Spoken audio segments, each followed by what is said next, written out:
I journeyed to Barbuda this afternoon, and what I saw was heart-wrenching. I mean, absolutely devastating. Hurricane Irma would have been easily the most powerful hurricane to have stormed through the Caribbean.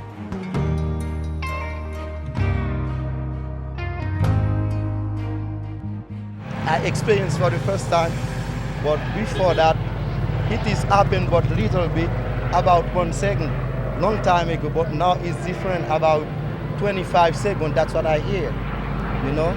But I see a lot of houses break down, you know, people get killed, a lot of people get killed. It is not the same like the first time, you know.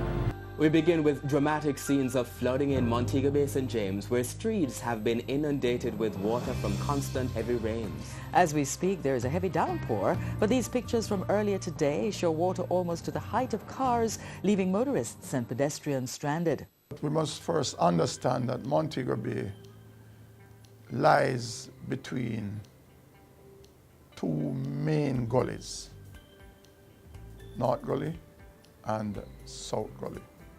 And there's no way, or there's no other way, in which these gullies can be diverted from Montego Bay. Since that time, we have taken precautionary measures by installing flood gauge.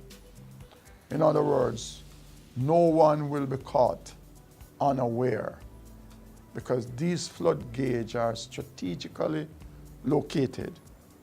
So as soon as the water is rising, you can see how high the water is, and hopefully people will take the necessary precautionary measures to move away from the areas that are likely to be flooded.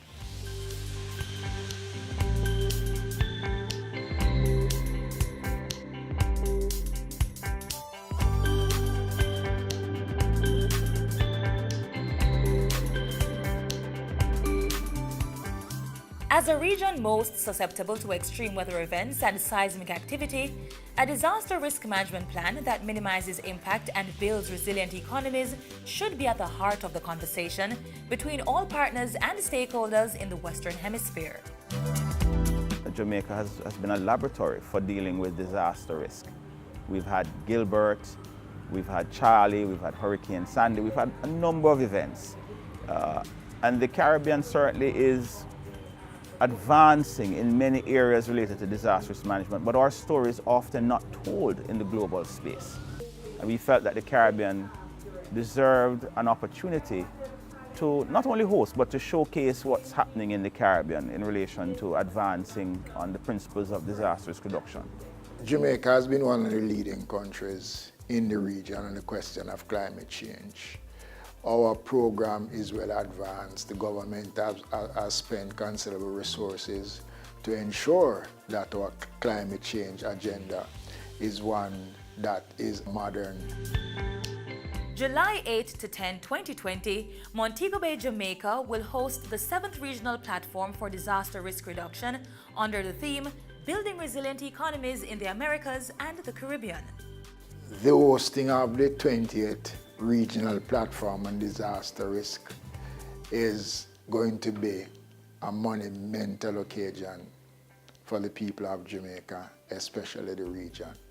The conference brings together a wide cross-section of countries from across the Americas and the Caribbean to look at issues surrounding disaster and how it affects small island states such as ours here in Jamaica and the region. When you touch down in Montego Bay by air, you touch down at again a multi-award winning international airport, our Sangsa International Airport. That airport will take you perhaps another 15 to 20 minutes drive into the multi-award winning convention center. The convention center was built specifically for that purpose. It's 140,000 square foot worth of facilities, And during that trip, of course, it will be quite a pleasant one. You go through our, what we call our elegant corridor, and you will be feasted to much of what Montego Bay has to offer. Our resorts, our high-end resorts are there. You will witness quite a bit of some of the communities that are there. You will witness some of the plazas, the shopping experiences that you may be interested in as you journey from the airport right into the convention center. This conference is the ideal platform for Jamaica and the Caribbean to put forward our commitment to mitigate disaster risks and associated issues, all in an effort to build resilient economies. Come mingle, enjoy the warmth and the love of the Jamaican people.